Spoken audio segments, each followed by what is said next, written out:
Merci d'être avec nous dans le LGF en ce vendredi 27 octobre. Et vous le savez, tout au long de ce week-end, on en a parlé, c'est le salon immobilier algérien.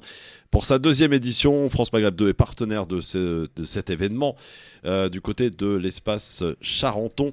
À Paris, c'est gratuit, allez-y. Si vous avez le projet, pourquoi pas d'acheter un bien immobilier en Algérie ou tout simplement d'aller repérer, voir et par curiosité évidemment rencontrer les différents promoteurs qui sont présents dans ce salon qui a ouvert ses portes aujourd'hui et jusque dimanche soir à l'espace Charenton, métro Charenton, ligne 8, a précisé Sofiane Gerbaoui, il a raison.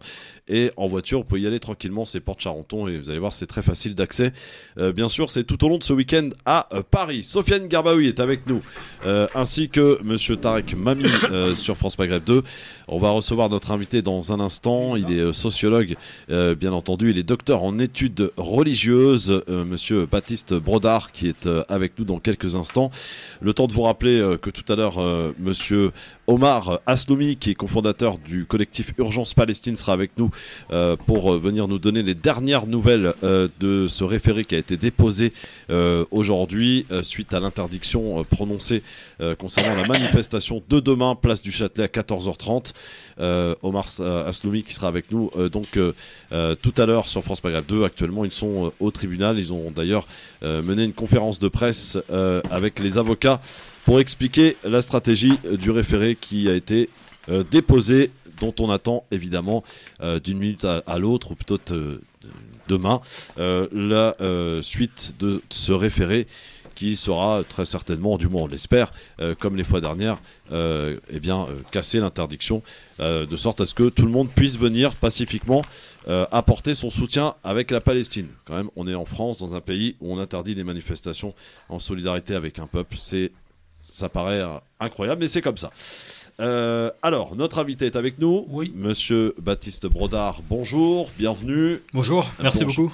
Bienvenue, alors vous êtes sociologue et vous êtes également docteur en études religieuses et vous venez donc nous présenter ce livre que vous avez sorti, je crois, au mois de juin 2023 qui s'appelle « L'action sociale musulmane en Europe ». Jusque-là, tout est bon ? Exactement, tout à fait. Donc, c'est un livre qui vient de sortir, mais c'est une étude qui date, qui remonte à 15 ans de travail, qui est l'aboutissement d'un processus de recherche en sociologie, puis en études islamiques aussi, également.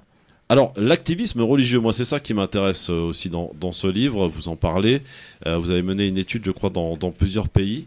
Si on devait faire un peu le bilan et l'état des lieux, quel est-il ? En parlant d'action sociale musulmane, tout d'abord, c'est un terme qu'on propose comme chercheur, ou peut-être aussi pour certains comme activistes, qui va pas de soi, qui n'était pas exprimé tel quel auparavant, mais ça remonte bien sûr à la tradition musulmane très loin, au début des sources de l'islam même.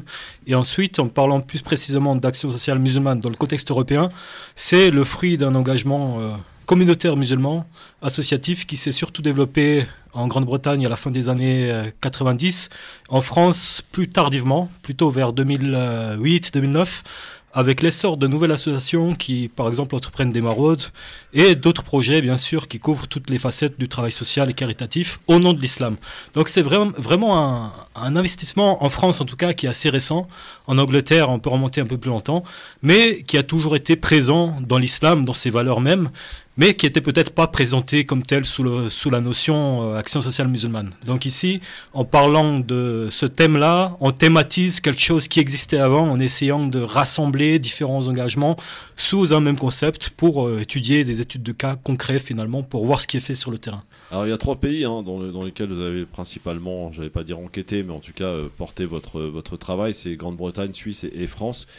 Est-ce que les 3 pays ont une particularité chacun entre eux, ou alors vraiment il y a une spécificité vraiment pour les 3 pays? Comment ça se passe? Est-ce que la manière dont se comportent justement les musulmans, l'action musulmane est la même?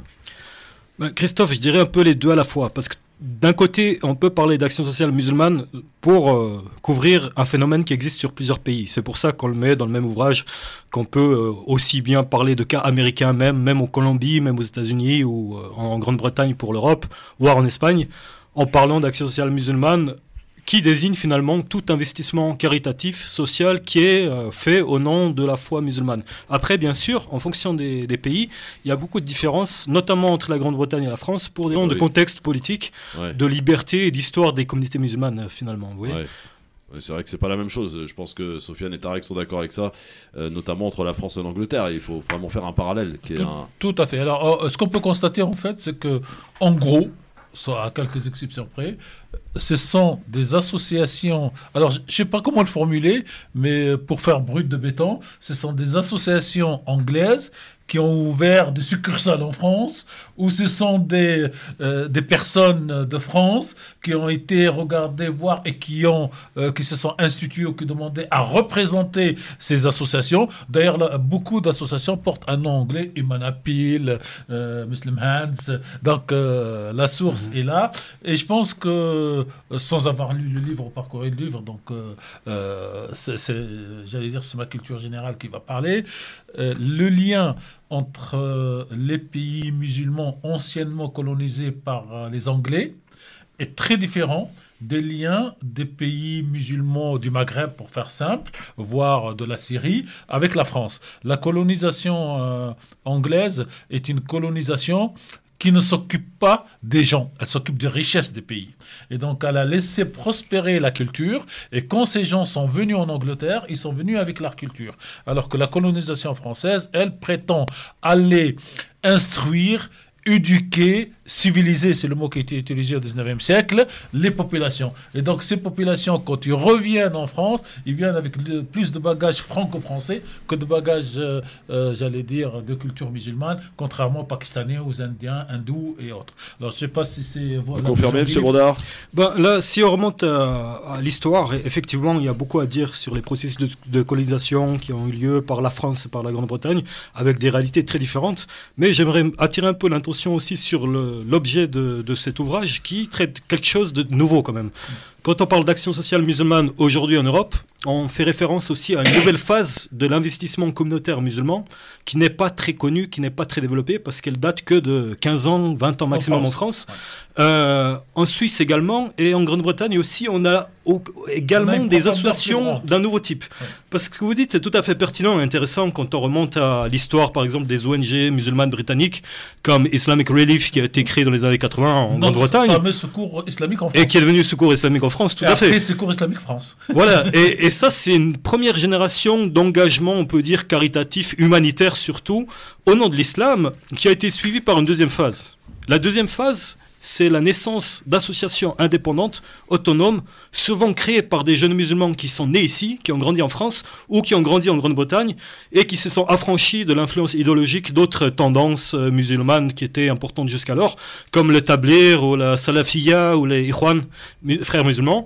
Donc on participe vraiment à quelque chose de nouveau dès les années 2008 qui n'a pas vraiment d'équivalent avant, ou très peu de cas, et qui est devenu une nouvelle phase, j'aimerais dire, du militantisme social musulman, sans qu'il n'y ait aucune connotation négative au terme militantisme, qui est un activisme à la fois religieux, parce qu'on fait l'acte au nom de la foi, mais pour couvrir des projets sociaux qui bénéficient à la société en entier. C'est très important de le souligner, et pas seulement aux musulmans, et qui est souvent complètement dénué de prosélytisme. Donc, on ne voit pas de mix ou de mélange qui serait problématique entre le prosélytisme ou même la darwa, pour utiliser un terme plus neutre, que dans ces projets, finalement, qui donne des prestations sociales, éducatives, caritatives en général, à un public dans une approche impartiale. Un public très large qui couvre parfois une majorité de musulmans, parfois une majorité de non-musulmans, mais il n'y a pas d'exclusion basée sur l'apparence religieuse dans les services donnés. Et si les personnes actives dans ces associations sont sensibles à l'islam et veulent parfois en donner une bonne image, ce qui est naturel, on ne peut pas considérer que ces associations participent à du prosélytisme, puisque l'idée première, l'intention et la prestation première restent caritatives et sociales. Et je pense qu'à cette époque de débat public problématique, c'est extrêmement important de le souligner, parce que ça va un peu à l'encontre de ce qu'ont dit certains chercheurs ou politiciens même ces dernières années au sujet de l'action sociale. On peut se rappeler le discours du président Macron en 2020 sur le séparatisme qui a indirectement quand même ciblé de telles initiatives sans pour autant les connaître. Donc ici, il y a vraiment un amalgame qui est fait et c'est aussi... C'est le mot qui revient souvent lorsqu'on parle des musulmans en France, hein, amalgame. Bien sûr. Tout à fait. Ça, on le voit encore récemment avec l'actualité, bien entendu. Je rappelle le titre de l'ouvrage, donc c'est Action sociale musulmane en Europe. C'est aux éditions L'Harmattan. Et vous êtes, je le rappelle, docteur en études religieuses. Vous enseignez la sociologie et l'islamologie en France, Suisse, Malaisie, Afrique du Sud et Mexique. Donc tout un panel. Je l'ai fait dans le passé. C'est mon historique, mais pour l'instant à Marseille seulement. Oui, oui, dans le passé, j'ai fait ex-Marseille. Ex-Marseille, bien sûr, oui, mais vous avez dans le passé. Aussi, ah oui, tout à fait. Voilà. C'est pour ça qu'il faut vous présenter, en fait. J'essaie de faire le boulot. Donc là, aujourd'hui, vous êtes à Aix-Marseille et donc à la fac de Aix-Marseille, vous enseignez, bien sûr. Alors, c'est des recherches qui portent dans ce livre, qui portent notamment sur la pensée musulmane contemporaine, notamment. Est-ce que, en rapport avec l'actualité du moment, on voit que cette communauté musulmane s'en prend vraiment, je vais dire, pour chercher un terme en français précis, en français facile, plein la gueule. Plein la gueule. Voilà, merci Sofiane. En ce moment, par les médias, voilà, il y a quelques personnalités. Par exemple, il y a une manifestation demain de soutien donc à la Palestine. Il y a des comédiens, oui, portent bien leur nom, dire. Je ne vais pas donner leur nom, mais qui qualifient donc par exemple que tous ceux qui participent à une manifestation pro-palestinienne sont des antisémites. Et à longueur de temps dans les médias, Baptiste Brodard, c'est vraiment le mot qui revient en fait, amalgame. C'est vraiment essayer de caser cette communauté dans des cercles bien précis, la marginaliser finalement au vu du reste de la société. C'est ce que les musulmans ressentent souvent. Et si je peux me permettre pour compléter le bon développement de Christophe Roux, est-ce qu'aujourd'hui participer à une action sociale n'est pas vu dans la société française comme une action, comme on appelle ça, de pénétration, comme on appelle ça, d'infiltration, de prosélytisme, et non pas une action sociale comme le ferait le secours catholique ou le secours... Bien sûr, je voudrais poser une question. Non, mais ce complément qui répond à la question. Oui, c'est dans la continuité, comme ça il nous répondra ensemble. D'accord. Vous parlez d'action sociale musulmane. Donc déjà, moi, le titre, sincèrement, il m'interroge. Parce qu'en action sociale, il n'y a pas de religion à la base. C'est-à-dire c'est l'être humain dans sa pratique avec l'autre, avec son vis-à-vis, son voisin, son alter ego humain qui essaie de l'aider et vice-versa. Est-ce qu'aujourd'hui, la question qu'on devrait se poser est plutôt que la religion est devenue un repère identitaire? Alors, il va y répondre dans un instant. Baptiste Brodard a ses questions. Il aura le temps de bien réfléchir. La réponse est prête. Trois questions nulles. Dans un instant, juste après la pause sur France Maghreb 2, Baptiste Brodard est notre invité sur France Maghreb 2 dans le LGF. À tout de suite.